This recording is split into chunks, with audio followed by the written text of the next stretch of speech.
Hey everybody, Rachel Bogle here at the First Alert desk. So we have a lot of stories to get to today on this very wet Monday. So let's go ahead and get started with one of our top stories that we've actually been following since Friday. And you've probably seen this all over your social media, and it probably perked up your ears when you got this alert if you have the WMBF news app. So first though, before we get into it, don't forget I do have the Facebook stream up. So if you are joining in right now, feel free to say hello in the comments. Let me know where you're tuning in from, and let me know if you have any questions about any of the stories. And if I have the details right now, I'll be able to share those with you in live time. But let's go ahead again and get right into it. So we are still following the latest on a death investigation out in Loris.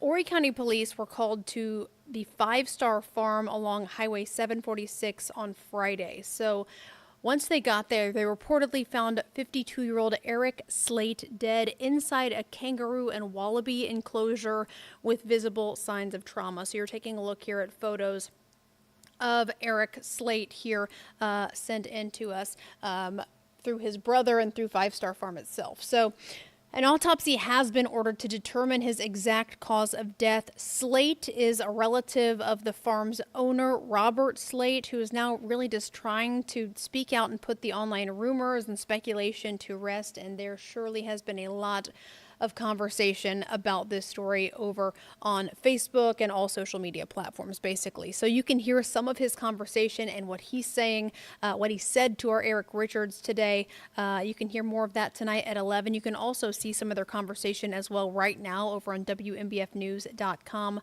Meanwhile, at this point, the Slate family just continues to ask for prayers. They've lost a loved one, so remember that. Aside from all of the noise that's happening on social media, is that someone has passed away, and this family is now dealing with that. So they say that for now, the farm will remain closed, and again, we'll continue bringing you updates once we get them. All right, so in this next story here, this is one that our Ashley Listrom has been following for us today. So an Horry County community really is on edge after being sprayed with bullets last night. So you're going to see some of the aftermath here. Take a look. So walls, as you can see, are riddled with bullet holes, plywood covering some broken glass. This is at the Walden Preserve Apartments here. Horry County Police say they are still looking for the person or people who reportedly opened fire on several homes in that apartment complex just after 11 last night. Fortunately, no injuries were reported, but again, authorities are still looking for suspects. So if you have any information, you are asked to call Horry County Police at 843-915-8477. All right, going to pop myself up here for this next story because we don't have any video for it, so I'm just going to tell you what we know here. An investigation is also underway right now into whoever fired shots into a home in the Longs area. Horry County Police were called early Saturday morning to Pint Circle, where a woman there told officers she was in bed when she heard those shots go off. That was just before 4 in the morning. She says, obviously, you're just shaken awake. Then she said she rolled out from under her covers and then crawled to safety. But she says her children were also in the home at the time. Fortunately, we're told no one was hit, but officers did come to that home. They inspected the home and reportedly found 2 bullet holes and damage to the ceiling and to the victim's bedroom. Again, in this case, no arrests have been announced in this case. We'll update you as soon as we get any new information into the newsroom. All right, so I'm going to keep myself up here for a moment, but I will be showing you a mugshot here from our website in just a moment. But first, starting with this one in the Socastee area. One person we know is injured. Another is in custody tonight following a shooting that was caught on surveillance video. So I'm going to go ahead and show you the mugshot here for who we are talking about. Carlos Cruz Hernandez right here. He is charged with attempted murder, accused of shooting at a person Saturday night just off Enterprise Road in Socastee. Investigators say surveillance video captured from a camera at a mechanic shop just up the road captured the sound of that shot being fired, then showed the suspect walking away. Authorities also claim Cruz Hernandez gave a full confession after he was arrested. He's now being held on no bond. So far, though, no word on the condition of that victim. All right, let's go ahead and lighten it up. What do you say? With some good news here.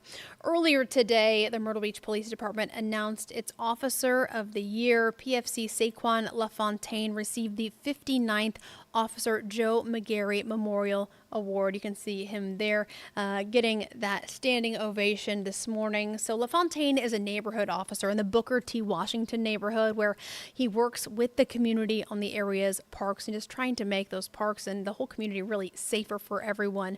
He's also known for his visits to the Boys and Girls Club where he interacts with volunteers, parents, and students and has a close relationship with the officers there, the school resource officers basically who work along with the Boys and Girls Club. So we wish him a big congratulations for this. Also do remember this week is National Police Week and National Peace Officers Memorial Day is coming up this Thursday. All right, so let's go ahead and give the update here on those burn bans that we have had in place for a long time. And guess what? Thanks to the much needed rain we've been seeing over the last several days, Horry County and the city of Conway have lifted their outdoor burn bans. But officials in both Horry County and Conway are still asking folks to just remain considerate and really vigilant, even with those bans lifted. So remember, all open burning does require you to contact the South Carolina Forestry Commission beforehand, before you do anything.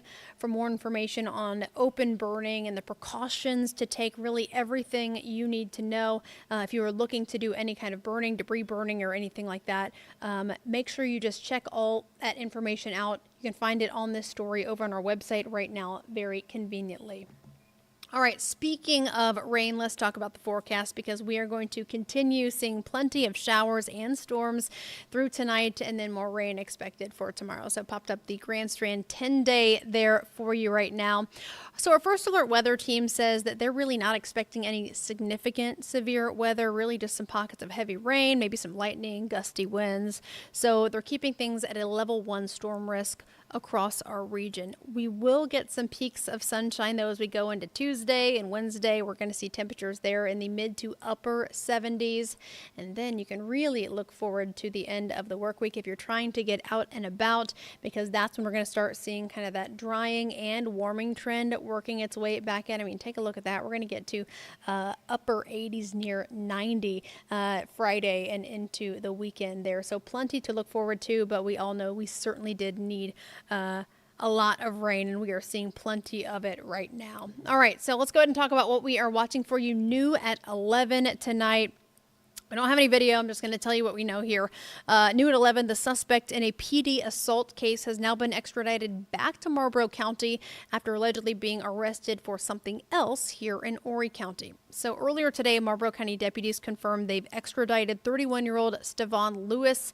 He'd been wanted since March for allegedly beating a man who later turned up shot on a rural road near Clio. Records show police actually booked him here in Myrtle Beach on drug charges. That happened Friday afternoon, but again, he has now been extradited back to Marlboro County to face charges in that assault case. So we'll keep you posted as soon as we learn any new details about that. And we have plenty more coming up for you when we join you a little bit later on for WMBF News at 11. But for now, that'll do it for this update from the WMBF First Alert Desk. Stay dry, and we'll see you back on air real soon.